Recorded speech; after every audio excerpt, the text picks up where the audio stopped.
కొండా విశ్వేశ్వర రెడ్డి గారు ఇతర పెద్దలు వారిని ఆహ్వానిస్తా ఉన్నారు. వారిని స్వాగతం సుస్వాగతం. ఎడ్ల మళ్ళీ గుజరాత్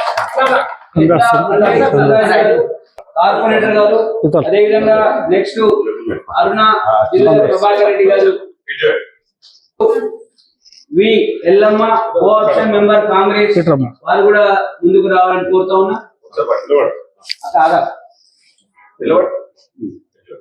పార్టీ మీర్పేట కార్పొరేషన్, అనంతరం బిఆర్ఎస్ పార్టీ కార్పొరేటర్లు రవి నాయక్ వారు ముందుకు రావాలి. ఇంద్రావత్ రవి నాయక్ గారు బిఆర్ఎస్ నుంచి బీజేపీలో జాయిన్ అవుతున్నారు. వారి తర్వాత విజయలక్ష్మి రాజు వారు కూడా ముందుకు రావాలి. విజయలక్ష్మి రాజు గారు. నెక్స్ట్ గౌరీ బిఆర్ఎస్ నుండి బీజేపీలో జాయిన్ అవుతా ఉన్నారు. గౌరీ శంకర్, జ్యోతి కృష్ణ కిషోర్, కిషోర్ బిఆర్ఎస్ నుండి జ్యోతి కిషోర్ గారు కూడా బీజేపీలో జాయిన్ అవుతున్నారు.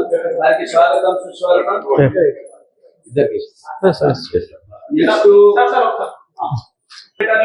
నలుగురు బిఆర్ఎస్ కార్పొరేటర్లు భాజపాలో కొండా విశ్వేశ్వర రెడ్డి గారి యొక్క ఆధ్వర్యంలో శ్రీనగర్ గారు బిఆర్ఎస్ నుండి బీజేపీలో జాయిన్ అవుతా ఉన్నారు. వీరందరికీ కూడా పేరు పేరున భారతీయ జనతా పార్టీ మహేశ్వర నియోజకవర్గ శాఖ, మీర్పేట కార్పొరేషన్ శాఖ స్వాగతం సుస్వాగతం తెలియజేస్తా ఉంది. ఒకసారి కప్పు జై జై నరేంద్ర మోడీ గారి నాయకత్వం,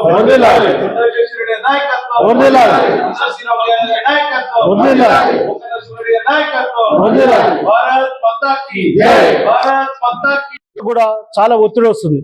కింద ప్రజలు మొత్తం భారతీయ జనతా పార్టీ వైపు, అక్కడ ఉన్న ఓటర్స్ అంతా కార్పొరేటర్లు నడుగుతారు.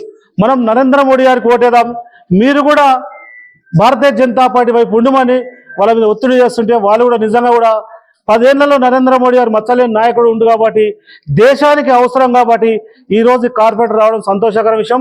అదేవిధంగా ఈరోజు ఆ ప్రాంతాన్ని, మహేశ్వరం ప్రాంతాన్ని, బడంగపేట మీర్పేట ప్రాంతంలో ఈరోజు రేవంత్ రెడ్డి గారు సీఎం గారు వస్తున్నారు.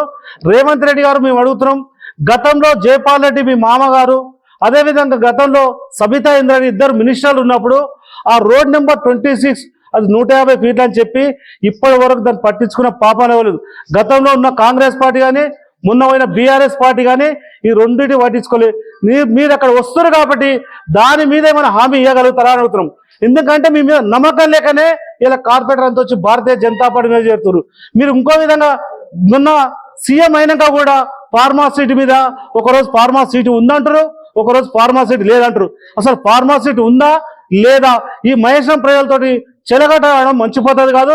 అదేవిధంగా మీరు మెట్రో తీసుకొస్తామంటారు కందుకూరు వరకు, అది ఎప్పటి వరకు చేస్తారు? తెచ్చేది ఉందా లేదా? రైతులను మోసం చేసిరు, మహిళలను మోసం చేసిరు. నిజంగా కూడా అవ్వల తాతలకు పింఛన్ ఇస్తా అని చెప్పి ఇప్పటివరకు పింఛన్ ఇవ్వలేరు. మిమ్మల్ని ప్రజలు నమ్ముతలేరు కాబట్టి ఇవాళ భారతీయ జనతా పార్టీకి ఇవాళ కార్పొరేటర్ రావడం సంతోషకర విషయం. మీరందరూ రావడం, నరేంద్ర మోడీ గారి అందరం అందరం కష్టపడి పనిచేసుకున్నాం. మీ అందరికి వెళ్ళ భారతీయ జనతా పార్టీ అండగా ఉంటుంది. మీ అందరు వచ్చినందుకు అందరికి పేరు నమస్కరిస్తున్నాం.